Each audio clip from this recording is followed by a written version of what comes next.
Let me ask you something. If you stopped showing up tomorrow at work, at home, at church, would anything in the world around you actually change? Now, I don't ask that to guilt you. I ask because it matters. Faith that never shakes anything probably isn't doing its job. See, in Acts chapter 19, Paul's faith was so real, so alive, that it disrupted an entire economy. The people stopped buying idols, the city went into a riot, everything comfortable got flipped upside down. And here's the truth that wrecks me every time is that that kind of faith wasn't meant to stay in the Bible. It was meant to live in you and me. So here's where we're headed today. I want to show you how to live a faith that shakes the system without losing your family in the process. I would imagine most of us, if you're listening right now, we're men who work hard. You clock in early, you give your best. By the time you get home, you're probably running on fumes. You're not trying to change the world. You're just trying to keep your promises, which are things like paying the bills, being there for your kids, loving your wife the way she deserves. But somewhere in the grind, our faith gets quiet.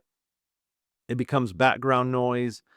It is something we believe, but rarely live loud enough for anyone to notice.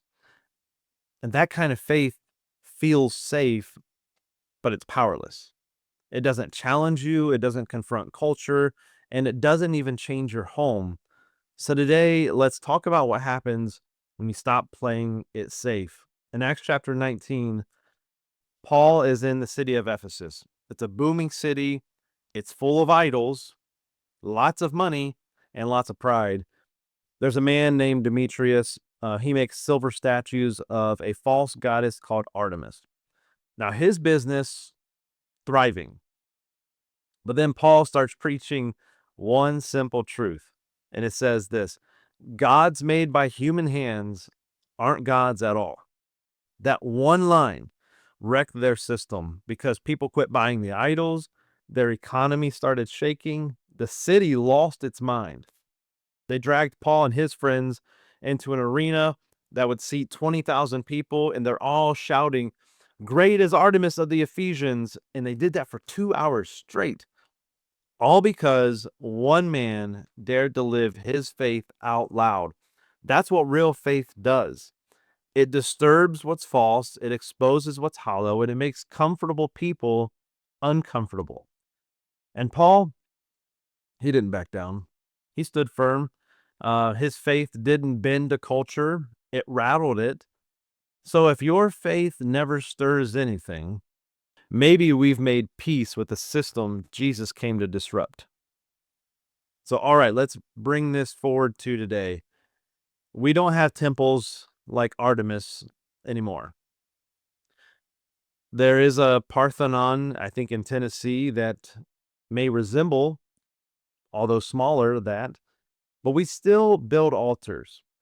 Things like comfort, control, money, approval, even family.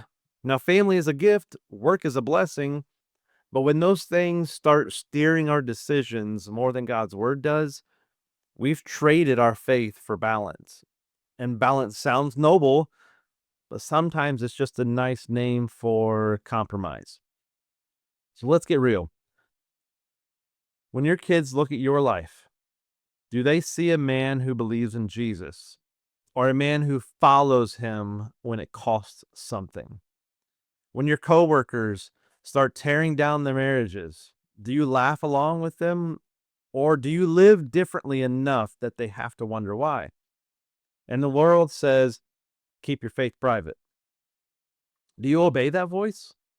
Or do you decide obedience to Christ is worth the pushback? Because that's where the line gets drawn. It's not about being louder, it's about being steady. It's about living like Paul, faithful, unshaken, even when people don't understand it. Real faith shows up before sunrise, when you pray not just for strength, but for purpose. It shows up after work too, when you're tired, but still lead your family in prayer instead of scrolling your phone. That's faith that shakes the system. Quiet, consistent, and strong. So let's return to the question from the start. If you stop showing up tomorrow, would anything in the world around you change? My hope is that the answer becomes yes. That's your obedience would shake something, even if it's just the spiritual atmosphere in your home. When your kids grow up, may they say, man, my dad didn't just believe in Jesus, he followed him, even when it was hard. That's how you shake the system, not by burning bridges, but by standing bright. And I hope if listening to this, it has stirred something in you, if it's challenged you or gave you words for what's been sitting heavy in your heart, I'd love to hear it. Please comment, tell me, because your story might be the spark that another man needs to step up and live his faith loud enough to shake something.